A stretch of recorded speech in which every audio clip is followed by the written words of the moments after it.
दोस्तों नमस्कार प्यारे बच्चों। देखो दोस्तों, अपन आज रेलवे में आए हुए प्रश्नों को अपन सॉल्यूशन करेंगे दोस्तों। ठीक है, जो वीडियो में बने रहिएगा। मेरा पहला क्वेश्चन है दोस्तों, कौन सा अनुपात सबसे बड़ा है आज के डेट में 2025-26 है, जो एनटीपीसी ग्रेजुएशन लेवल हो या टेक्नीशियन हो या एएलपी में सभी क्वेश्चन जगह पर ये वाला पूछा गया है दोस्तों। कौन सा अनुपात सबसे बड़ा है? इसका सबसे बड़ा और सबसे छोटा पहचानने का तरीका दोस्तों एक विधि नहीं, दो तीन विधि है। पहले तो इसको डिवाइड देकर दशमलव में बदल सकते हैं, दूसरी परसेंटेज में बदल सकते हैं, तीसरी अपन एक अप्रोक्सीमेट वैल्यू लेकर भी अपन इसको हल कर सकते हैं दोस्तों। नियम बताता है दोस्तों, सबसे बड़ा भिन्न कोई भी हो, जब अंश जब बराबर रहता है तो हर में जो वैल्यू छोटा रहता है वह बड़ा को इंडिकेट करता है, और जो बड़ा रहता है दोस्तों वह छोटा को इंडिकेट करता है। इसे पहले हल करने के लिए पहले बच्चों इसको पहले एक उदाहरण लेके समझिए तो आप इसमें समझ जाइएगा दोस्तों। जैसे मान लिया जाए 1/2 है, 1/3 है, 1/5 है, 1/7 है। बोलेगा इस सभी में अंश अंश समान है, सभी में अंश अंश समान है, तो सभी में अंश अंश समान है, एक इसमें भी एक इसमें भी एक इसमें है, तो बोलेगा कि कौन सा भिन्न सबसे बड़ा है। तो हर में जो अंश समान रहने पर दोस्तों हर में जो सबसे छोटा रहता है वह पूरा भिन्न बड़ा होता है। ठीक है, या और जो सबसे छोटा रहता है जो सबसे बड़ा रहता है दोस्तों हर में जो सबसे बड़ा रहता है वह भिन्न तो पूरा छोटा होता है दोस्तों। अगर आप ये तरीका समझ गए दोस्तों, ये नियम बताता है, डाउन एरो के मतलब बताता है दोस्तों, यदि अंश यदि हर कम है और अंश समान है तो जो हर में वैल्यू कम रहेगा वह भिन्न पूरा बड़ा होगा। इसका अर्थ हो गया दोस्तों, यदि हर बढ़ रहा है और अंश समान है तो वह पूरी भिन्न छोटा होगा। कहने का मतलब है जिस वैल्यू का अंश बराबर रहने पर जिसका हर छोटा रहेगा वह भिन्न सबसे बड़ा होगा। वही मेथड इसमें दोस्तों अपनाने वाला है, जो ध्यान दीजिएगा। इसको अपन एक अप्रोक्सीमेट वैल्यू लेके चलेंगे। इसको अपन ऐसे भी लिख सकते हैं दोस्तों 18:57। इसको अपन ऐसे लिख सकते हैं 27:57। इसको अपन ऐसे लिख सकते हैं और इसको अपन 27/54 भी लिख सकते हैं। इसको अपन एक अप्रोक्सीमेट वैल्यू तोड़ रहे हैं दोस्तों, एक की एक नीचे भागा दीजिएगा तो 88 या 54 3 से ज़्यादा आएगा। फिर इसको तोड़िएगा दोस्तों 27 दूनी 54 2 से ज़्यादा आएगा। इसका आएगा दोस्तों 1.30 जोड़े 45 आता है, यानी 1.5 से ज़्यादा आएगा दोस्तों। इसको ऊपर भाग दीजिएगा। अब मेरा नियम कहता है दोस्तों सबसे बड़ा भिन्न कौन सा है, कौन सा अनुपात सबसे बड़ा है, तो आप बताओ दोस्तों। जिसका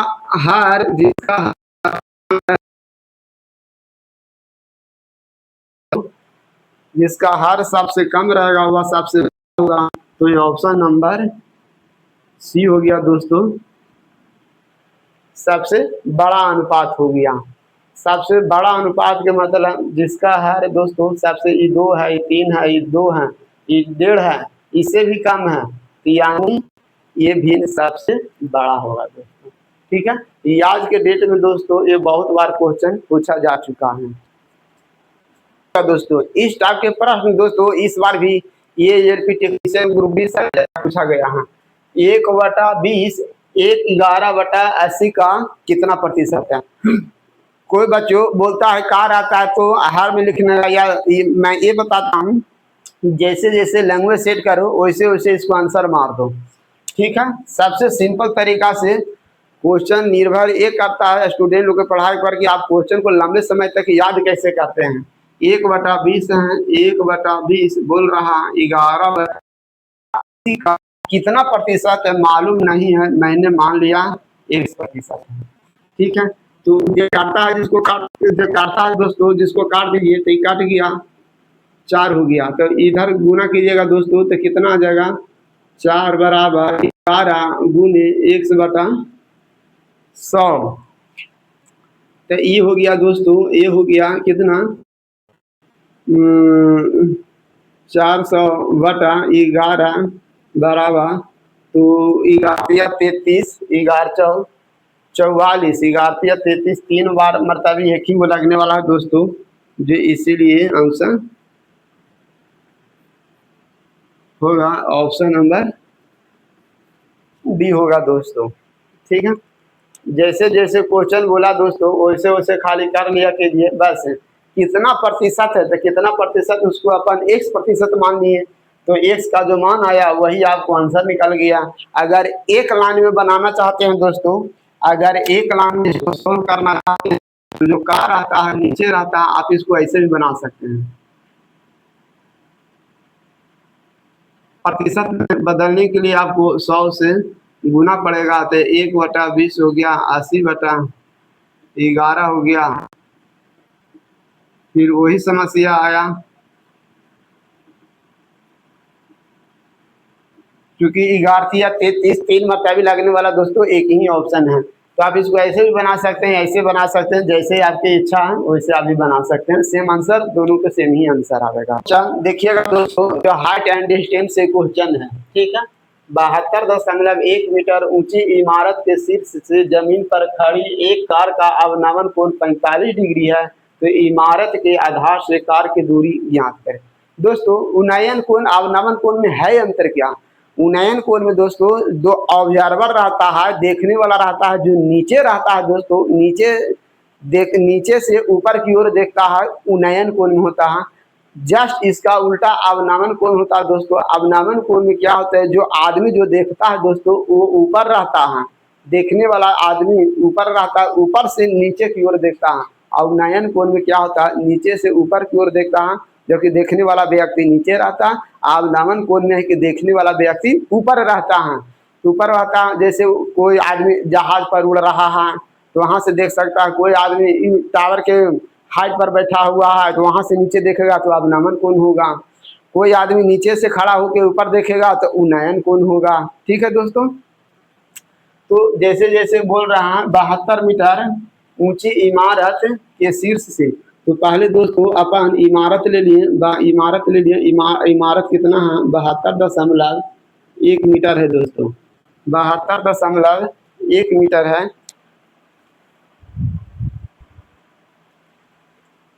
72.1 मीटर है दोस्तों। यहाँ से आदमी है जो इसका जमीन हो गया दोस्तों, यहाँ जमीन पर कार है, कार को यहाँ से यहाँ देखता है दोस्तों, तो यहाँ से यहाँ देखता है तो नियम बताता है कि कोण बनने के लिए क्षैतिज रेखा होना जरूरी है। तो यहाँ से एक अपन क्षैतिज रेखा पृथ्वी के समांतर मान लिए, यही जो बन रहा है दोस्तों 45 डिग्री बनता है। ठीक है, आपको त्रिकोणमिति में दोस्तों कोण बनाने के लिए यानी त्रिभुज हल करने के लिए दोस्तों, यानी त्रिभुज बनाना बहुत जरूरी है। यहाँ से यहाँ मिला दिए दोस्तों, यहाँ से यहाँ मिला दिए, यहाँ से यहाँ मिला दिए दोस्तों। तो ध्यान दीजिए, जहाँ तिरछा जो रहता है दोस्तों ऐसे ऐसे, जहाँ जेड का निर्माण होता है वहाँ एकांतर कोण बराबर होता है। अगर ये थीटा डिग्री होता है दोस्तों तो ये भी थीटा डिग्री होता है। अगर ये 40 डिग्री तो ये 40 डिग्री, तो जेड जेड का निर्माण हो रहा है तो यही खाली है कि हम इसको इधर से ऐसे लिए हैं। अगर यहाँ है दोस्तों थीटा डिग्री तो यहाँ भी रहेगा थीटा डिग्री, एकांतर कोण बराबर होता है। तो 45 डिग्री, तो ये भी हो जाएगा दोस्तों 45 डिग्री। ठीक है, ये भी हो जाता है 45 डिग्री। इसका मैं त्रिकोणमितीय का एक अनुपात का रेशियो मैं लिखूंगा दोस्तों, तो डायरेक्ट आप इसको फार्मूला में लगा सकते हैं। क्या है जब मैं बता देता हूँ, जब ये 45 डिग्री रहता है दोस्तों, ये 45 डिग्री, ये है समकोण, चूंकि लंब हुआ ये समकोण, तो ये भी हो गया 45 डिग्री। तो 45 के रेशियो का चलता है दोस्तों। जब 45 डिग्री रहता है, 45 डिग्री रहता है, 90 रहता है, तो एक रहता है, एक रहता है, ये रहता है दोस्तों √2 रेशियो रहता है।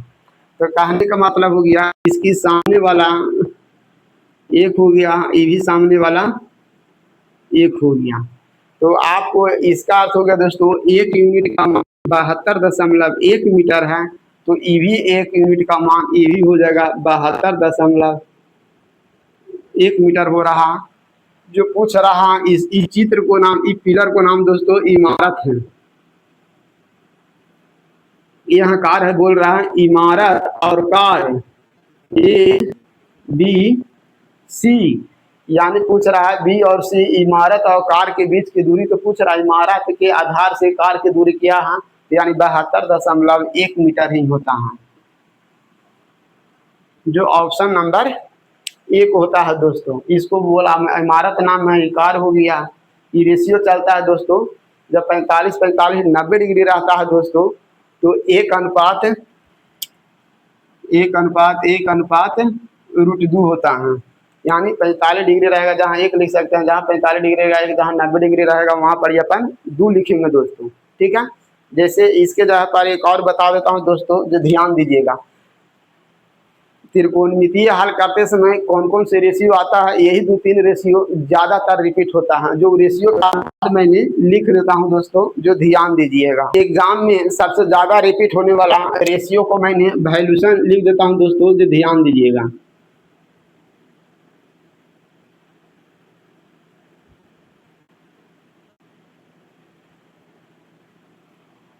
यहाँ पर ये 90 डिग्री तो खैर फिक्स हो गया। यहाँ पर ये अगर ये 30 डिग्री है दोस्तों, और यहाँ पर ही रहेगा 60 डिग्री, तो इसका इसका इसका इसका रेशियो पूछ के इसको आपको रेशियो पूछता है दोस्तों ज्यादातर। ठीक है, ज्यादातर इसको रेशियो पूछता है। इसको कैसे क्या होगा जब मैं अभी बता देता हूँ। देखो दोस्तों, इसका नियम है 30 दूनी 60, दुगना त्रिकोण का दुगना है, लेकिन इसी का खाली आप उल्टा खाली लिखना है दोस्तों। यहाँ आपको 1 लिखना पड़ेगा, यहाँ आपको 2 लिखना पड़ेगा। ई आपको यहाँ से यहाँ अनुपात बताएगा दोस्तों, ई है जो यहाँ से यहाँ का अनुपात बताता है दोस्तों। बस समझ रहे हैं, ये क्या बताता है दोस्तों, यहाँ समझने वाली बात है। 30-60 के जरूर है दोगुना, लेकिन दोगुना इधर दिखाता है, एक इधर दिखाता है। इसका रेशियो हो गया दोस्तों और 60 डिग्री। जब ये 60 डिग्री हो गया तो ये यहाँ पर दोस्तों 30 डिग्री हो गया, तो इसके सामने इसका निर्माण क्या हो गया, तो ई वाला हमेशा √3 होता है दोस्तों। ये √3 एक अनुपात, अगर इसको आप त्रिकोणमितीय का अनुपात लिखेगा तो साइन tan या साइन 60 डिग्री बराबर, तो साइन 60 डिग्री का मान क्या होता है दोस्तों, तो साइन 60 डिग्री का मान होता है √3/2 होता है दोस्तों। साइन 60 डिग्री का मान √3/2 होता है दोस्तों। ये लंब आधार का रेशियो चलता है, तो लंब आधार का रेशियो में किसका होता है, tan का होता है। तो tan थीटा बराबर, इसको साबित कर सकते हैं, tan थीटा बराबर लंब बटा आधार का लंब, यानी tan 60 डिग्री का मान √3 होता है और tan 30 डिग्री का मान 1/√3 होता है। यानी ये रेशियो है दोस्तों जो सेटिस्फाइड कर जाता है दोस्तों। ठीक है, एक ये रेशियो भी हो सकता है, और दूसरा 30 डिग्री 60 डिग्री आता है। एक तीसरा एक और आता है दोस्तों, जिसको भी लिखा देता हूँ।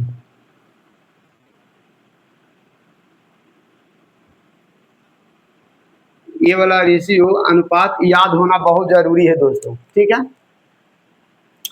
ये क्या आता है दोस्तों, अगर इधर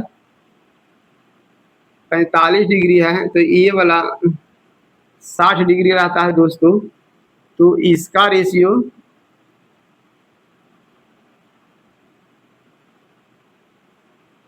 और फिर यहाँ से इसका रेशियो क्या होता है दोस्तों।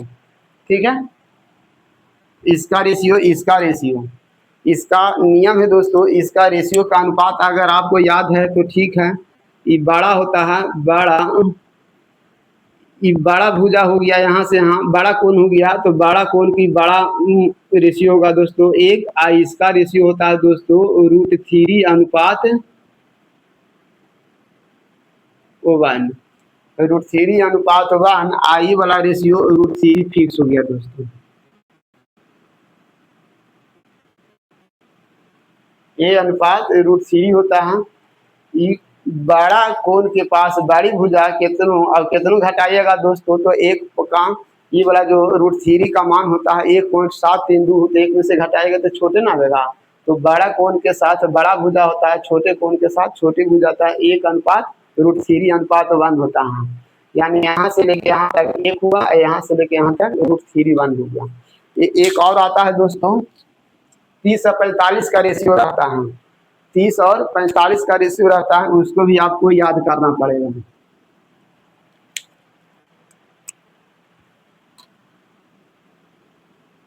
30-45 का रेशियो जो स्टूडेंट के याद है उसके लिए तो बहुत अच्छा है। यहाँ पर ही 30 यहाँ पर ही 45 डिग्री चलता है दोस्तों। तो इसका भी सेम टू सेम होगा, ऐसा ही लिखाता है। यहाँ तक लिखाएगा ये भी 1, और इधर से दोस्तों ई लिखाता है √3:1।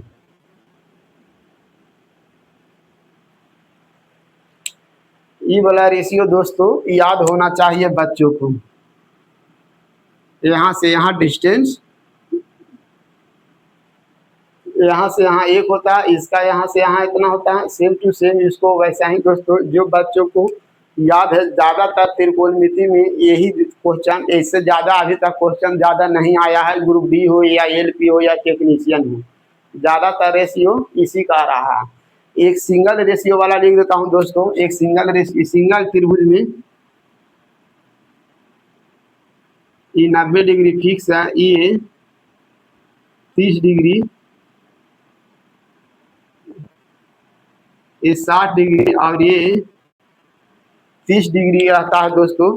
तो डायरेक्ट लिखाता है यहाँ पर ही कितना लिखाता है, 1 लिखाता है, ये √3 लिखाता है, तो 2 अनुपात होता है। ये वाला बच्चों को याद होना बहुत ज़रूरी है। जो बच्चों को अगर ये याद है दोस्तों तो उसकी तैयारी लेवल पर अच्छा समझा जाता है। ठीक है, ये मैंने 3-4 प्रॉपर्टी था दोस्तों, जो मैंने चारों 60 डिग्री बड़ा हो गया तो बड़ा कोण के सामने बड़ा हो गया, 30 डिग्री छोटा हो गया। अब इसको आप कोई भी सूत्र इस पर फार्मूला लगा सकते हैं, आंसर आ जाएगा दोस्तों। ये 4 रेशियो याद होना चाहिए। √3-1 होता है, ये 1 अनुपात। इसको खाली याद रखने वाला ये उल्टा रहता है 3 अनुसार, लेकिन 2 इधर लिखाता है, 1 इधर लिखाता है। 1 हो गया √3:1 हो गया। सिंगल रेशियो का √3:1 हो गया। ठीक है, इतना सूत्र बच्चों को याद होना चाहिए, जो मैंने 4 प्रॉपर्टी बता दिया। ग्रुप डी 2025 में पूछा हुआ है, यदि 1675 रुपया अंकित मूल्य वाली एक वस्तु को 1675 रुपया अंकित मूल्य वाली एक वस्तु को 1273 रुपया में बेचा जाता है, तो छूट प्रतिशत क्या होता है दोस्तों? छूट प्रतिशत क्या होता है? तो छूट प्रतिशत का सूत्र होता है, छूट प्रतिशत का सूत्र होता है छूट बटा अंकित मूल्य गुने 100 होता है। ठीक है, तो फिर छूट निकालने के लिए क्या होना चाहिए बात? तो छूट निकालने के लिए दोस्तों होना चाहिए MP माइनस SP होना चाहिए। मार्क प्राइस है, यानी अंकित मूल्य माइनस बेसी मूल्य होना चाहिए। 1675 माइनस 1273 हो गया, 5 में से 3 गया 2, 7 में से 2 गया 4 हो गया। ठीक है दोस्तों, आगे यहाँ देखिए डिस्काउंट प्रतिशत निकालने के लिए सूत्र होता है 402 बटा 1675 गुने 100। ध्यान थोड़ा इसमें थोड़ा क्या करता है बच्चों, काटना साटना शुरू करता है दोस्तों। ये 4 है 2 6 हो गया, 6 1 7 7 7 14 14 5 3 29, ऊपर डिजिटल सम 6 आ रहा है। इसका अर्थ हो रहा है कि वह संख्या 3 से काटने वाला है। जिस संख्या का डिजिटल सम 3 के मल्टीपल आता है दोस्तों, उसको 3 से विभाज्यता का नियम कहला जाता है। यानी कहने का मतलब है दोस्तों, ये संख्या में 3 अवेलेबल है, तो ये संख्या में 3 अवेलेबल है और नीचे 3 अवेलेबल नहीं आएगा। क्यों? क्योंकि 6 1 7 7 7 14 5 29 हो रहा है। 29 की जगह अगर 30 रहता तो नीचे भी 3 रहता, ऊपर भी 3 रहता, तो 3 का विभाज्यता का नियम नहीं अप्लाई कर सकते। विभाज्यता का नियम अप्लाई तभी किया जाता है बच्चों, जब अंश में वो संख्या अवेलेबल होना चाहिए। ये संख्या में 3 रहेगा, यानी जो ऑप्शन होगा दोस्तों परसेंटेज होगा 3 के मल्टीपल होगा, तो 2 2 4 होगा, ये भी नहीं होगा। 5 2 7 होगा, ये भी नहीं होगा। 6 2 8 होगा, ये भी नहीं होगा। 4 2 6 हो गया, जो ऑप्शन नंबर ये हो गया दोस्तों ऑप्शन नंबर 6। ठीक है, क्योंकि अंश में दोस्तों 4 और 2 6 है, जो 3 से कटने वाला संख्या है, तो वही ऑप्शन होगा दोस्तों जो 3 से कटने वाला होगा। क्यों? क्योंकि 3 संख्या इसमें लेवल है, ऊपर और ऊपर से कभी काटेगा नहीं संख्या दोस्तों।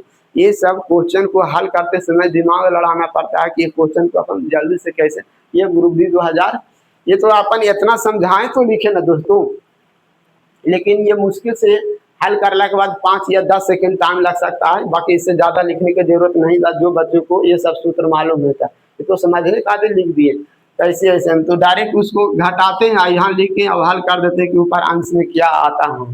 ठीक है, तो संख्या 3 से विभाज्यता का नियम अपना अप्लाई कर रहे, जैसा ही देखें 4 और 2 6 3 से काटने वाला। नेक्स्ट क्वेश्चन देखिएगा क्या बोल रहा है। एक आयताकार पार्क 34 मीटर लंबा और 24 मीटर चौड़ा है। इसके एक समान चौड़ाई का रास्ता है जो एक घास के मैदान को घेरे हुए है। यदि रास्ता का क्षेत्रफल 216 मीटर हो तो घास के मैदान का परिमाप क्या होगा। दोस्तों बहुत समय ऐसा होता है दोस्तों, जो बीच वाला हिस्सा रहता है घास रहता है, घास के बगल में थोड़ा थोड़ा सुन आगे रास्ता बना दिया जाता है ताकि उस पर बच्चों टहले। ठीक है, घास में न करके रास्ता पर चले, एक पार्क के रूप में होता है दोस्तों, तो इसको थोड़ा ध्यान दीजिएगा। एक आयताकार है दोस्तों जो इस तरह के बना है, घास फैला हुआ है दोस्तों, जो इसी में घास फैला हुआ है, घास है जो यही है दोस्तों, लेकिन रास्ता कौन है, तो रास्ता यहाँ से ये है दोस्तों।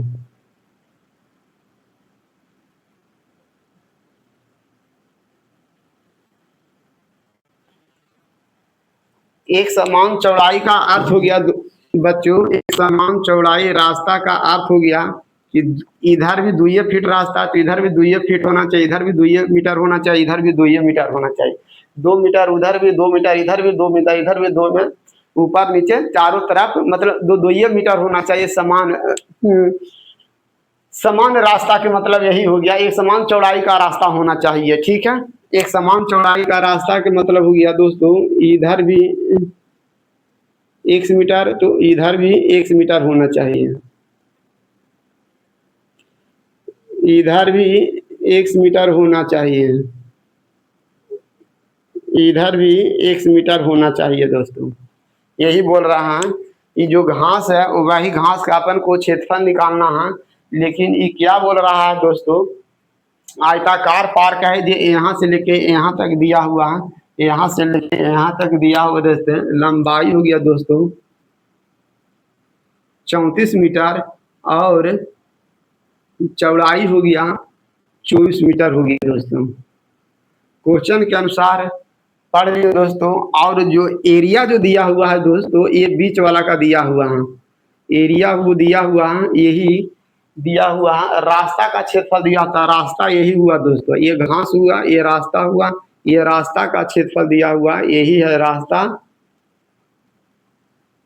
ये रास्ता का एरिया दिया हुआ है दोस्तों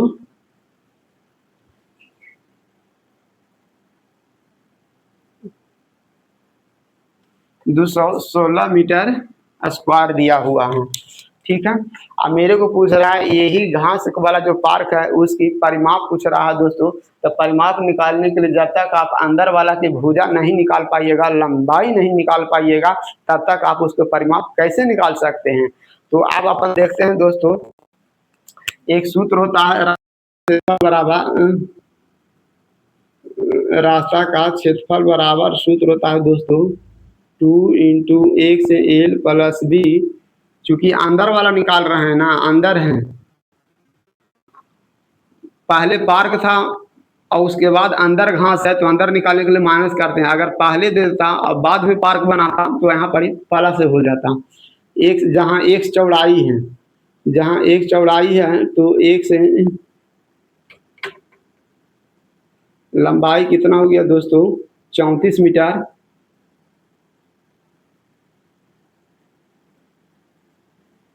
इधर हो गया दोस्तों 34 मीटर, आई हो गया 216 हो गया, 216 हो गया। ये 2 2 और कॉमन ले लीजिए दोस्तों, तो यहाँ हो जाएगा 4x, तो ये हो जाएगा 17 प्लस 12 माइनस x, ये 216 कट जाएगा, 4 पचे 20 और 4 चौ 16 हो जाएगा दोस्तों, 17 12 29 हो गया, इसको 12 19 x हो गया, इसको अब गुना कीजिएगा तो हो जाएगा 29x एक्स स्क्वायर। अब इसको क्वाड्रेटिक इक्वेशन बन रहा है दोस्तों, तो इसको अपन सरिया के लिखिएगा, ऐसे लिखिएगा 29 हो गया प्लस एक्स स्क्वायर 0। अब इसको अपन सरिया के क्वाड्रेटिक इक्वेशन के रूप में, तो ये हो गया 29x प्लस 0। दोस्तों इसका 54 गुना करने पर 54 आना चाहिए और जोड़ने पर -29 आना चाहिए। तो x के 2 मोल हो गया, कौन कौन, -27 और -2 चलेगा दोस्तों। x के 2 वैल्यू आया दोस्तों, नहीं इसका जब फैक्टर तोड़िएगा दोस्तों, इसका फैक्टर तोड़िएगा तो -27 और -2 आएगा, लेकिन मूल जब हो जाएगा, इसका मूल निकालिएगा दोस्तों, तो उसका सीन उलट दिया जाता है, माइनस वाला प्लस हो जाता है, और ये भी मानसे में, तो ये भी। अब समस्या रहा मूल्य, मूल्य नहीं मूल्य, रूट मूल्य, इसको अपन चौड़ाई माने थे। अब समस्या रहा कि 27 है आई 2 है, तो समस्या रहा कि 127 वाला ले कि 2, क्योंकि दोनों पॉजिटिव आ गया दोस्तों। 24 मीटर चौड़ाई है और लंबाई 34 मीटर है, तो 27 मीटर चौड़ा रास्ता कभी नहीं हो सकता है।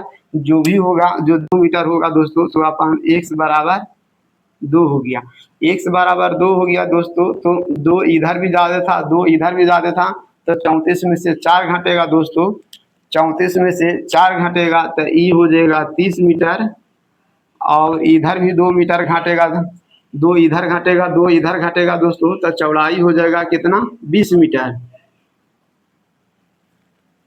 तभी घास का परिमाप क्या हो जाएगा, घास के परिमाप का परिमाप सूत्र हो जाएगा दोस्तों 2 × L + B,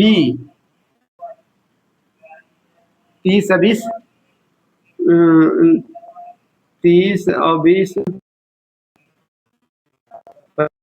जो ऑप्शन नंबर बी दिया हुआ है दोस्तों।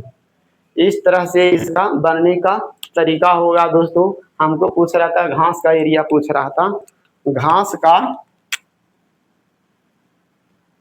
एरिया पूछ रहा था, घास का परिमाप पूछ रहा था।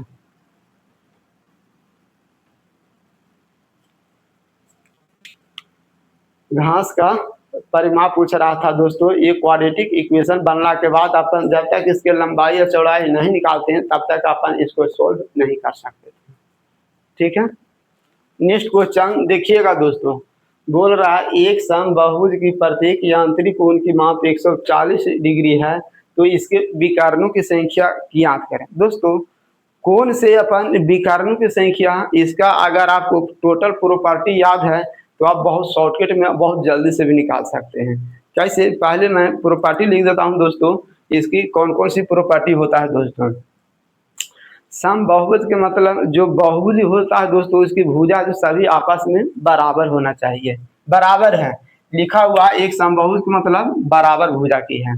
तो इसकी प्रॉपर्टी क्या होता है दोस्तों, जो अपन याद कर लेते हैं। ये 4 हुए, ये क्वेश्चन ALP 2026 में एग्जाम हुआ दोस्तों, उसमें क्वेश्चन पूछा गया है, और NTPC में पूछा क्वेश्चन, इसीलिए इसका प्रॉपर्टी बहुत अच्छा से याद होना चाहिए। क्या प्रॉपर्टी, ये याद कर लेते हैं। बहुभुज के अंतः कोणों का योग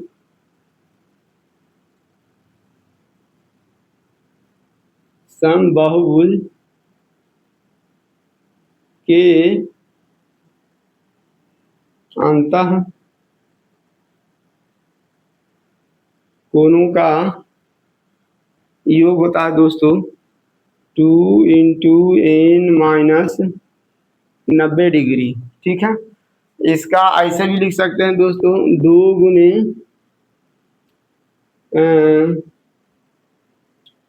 ऐसे भी लिख सकते हैं। फिर इसका यही चीज को अपन ऐसे भी लिख सकते हैं दोस्तों,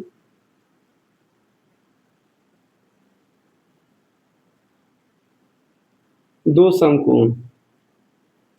ऐसे भी लिखा रहता है कोई किताब में, तो कभी कभी कभी ऐसा होता है दोस्तों, इसका सूत्र ही डायरेक्ट पूछ देता है कि समबाहुभुज के अंतःकोणों का योग क्या होता है। जहां एन भुजा की संख्या बता रहा है दोस्तों।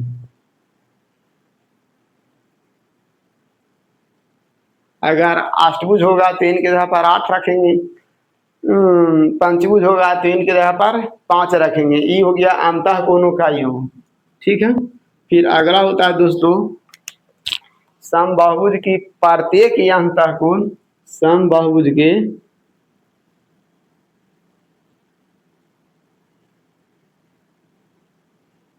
समबाहुभुज के प्रत्येक अंतःकोण की माप होता है, वही चीज होता है दोस्तों, खाली इसमें है ना भुजा की संख्या से भागा पड़ता है। प्रत्येक अंतःकोण की माप है,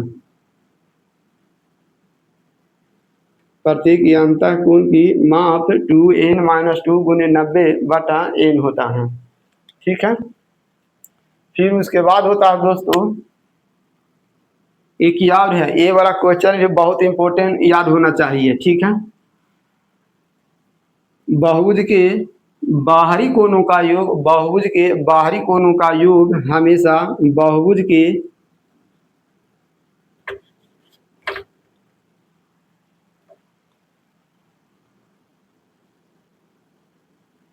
सम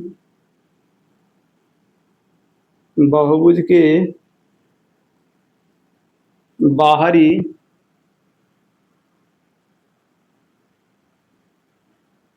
कोणों का योग 360 डिग्री होता है। ठीक है। समबाहुभुज के बाहरी कोणों का योग 360 डिग्री होता है। फिर उसके बाद चलते हैं दोस्तों समबाहुभुज के प्रत्येक समबाहुभुज की प्रत्येक बाहरी कोण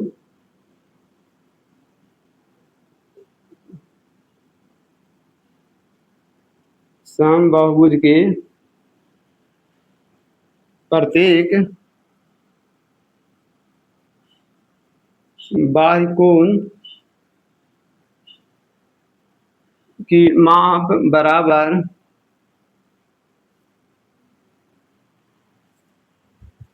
जैसे कोई पंचभुज भुजा है, उसके बोलेंगे प्रत्येक बाहरी कोण की माप क्या होगा, तो आप 360 में 5 से भाग दीजिए। जहां एन भुजा की संख्या बता रहा है दोस्तों, जहां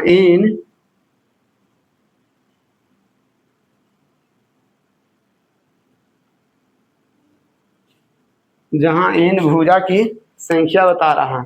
समबाहुभुज के बाहरी कोणों का योग 360 डिग्री होता है। समबाहुभुज के प्रत्येक बाहरी कोण का माप 360 डिग्री बटा 9 होता है दोस्तों। ठीक है। और उसके बाद एक प्रॉपर्टी याद होता है दोस्तों, इसको आप उतार लीजिए। ये क्वेश्चन बहुत बहुत इंपॉर्टेंट है, ये हर एक एग्जाम में घुरा फिरा के ऐसे ही रहता है दोस्तों। ठीक है।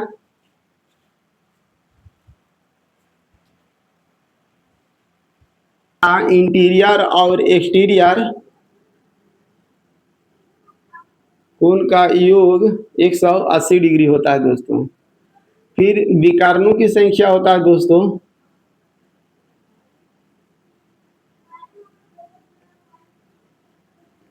विकर्णों की संख्या होता है n इंटू n-3/2 होता है दोस्तों। यही मेरे को क्वेश्चन पूछ रहा है विकर्णों की संख्या, जहां n कुल भुजा की संख्या है दोस्तों, n भुजा की संख्या है। जब तक आप n नहीं निकाल पाइएगा दोस्तों, जब तक आप विकर्ण नहीं निकाल सकते हो। ठीक है। तो अब यहाँ दिमाग लड़ाइए, यहाँ प्रत्येक आंतरिक कोण की माप दे रहा है, यानी आंतरिक कोण अंतः कोण का दे रहा है, इंटीरियर एक्सटीरियर दिया, अंतः कोण दिया हुआ है दोस्तों, अंतः कोण दिया हुआ है 140 डिग्री। तो एक्सटीरियर कितना हो जाएगा दोस्तों, 40 डिग्री, 140 डिग्री, क्योंकि इसको इसको जोड़ने पर 180 आना चाहिए। तो इंटीरियर 140 एक्सटीरियर। अब हमको एन चाहिए ना, तो हमको एन चाहिए, तो एन बराबर यहाँ से निकाल लेते हैं दोस्तों। प्रत्येक बाहरी कोण का माप, हाँ बाहरी कोण निकल गया, तो प्रत्येक बाहरी कोण एक्सटीरियर कोण होता है दोस्तों एन 360/n। और ई बराबर निकल गया 40 डिग्री, तो एन बराबर ना निकल जाएगा 9। जब एन बराबर 9 निकल गया, तब यहाँ एन बराबर फुट कर दीजिए। 9 में से 3 गया 6/2, नोतिया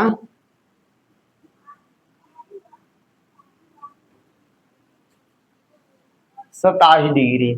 तो इस तरह से दोस्तों प्रॉपर्टी याद रहता है। तो ये सवाल है जो सेकेंडों में आया, इंटीरियर एक्सटीरियर आंतरिक कोण और बाहरी कोणों का योग 180 डिग्री होता है। यहाँ से मेरे को इंटीरियर कोण दिया हुआ था आई बराबर 140 डिग्री, तो एक्सटीरियर बराबर नहीं। अभी मैंने प्रॉपर्टी लिखा था प्रत्येक बाहरी कोण की माप 360 डिग्री बटा n होता है। तो यहाँ पर ही यहाँ एक्सटीरियर कोण दे दिया, एक्सटीरियर कोण आया 40 डिग्री आया दोस्तों। तो एन बराबर निकल गया 9, और यही एन के वैल्यू, चूंकि मेरे को भुजा की संख्या 9 भुजा वाले को नोनिन बहुभुज कहते हैं दोस्तों, और 10 भुजा वाले को डेकन बहुभुज कहते हैं। तो मेरे को 9 निकल गया, एन बराबर एन के वैल्यू पुट किए, तो यही इसमें निर्भर था। जब तक आप एन के मान नहीं निकालते, जब तक आप इसको सॉल्व नहीं कर सकते थे दोस्तों। ठीक है दोस्तों।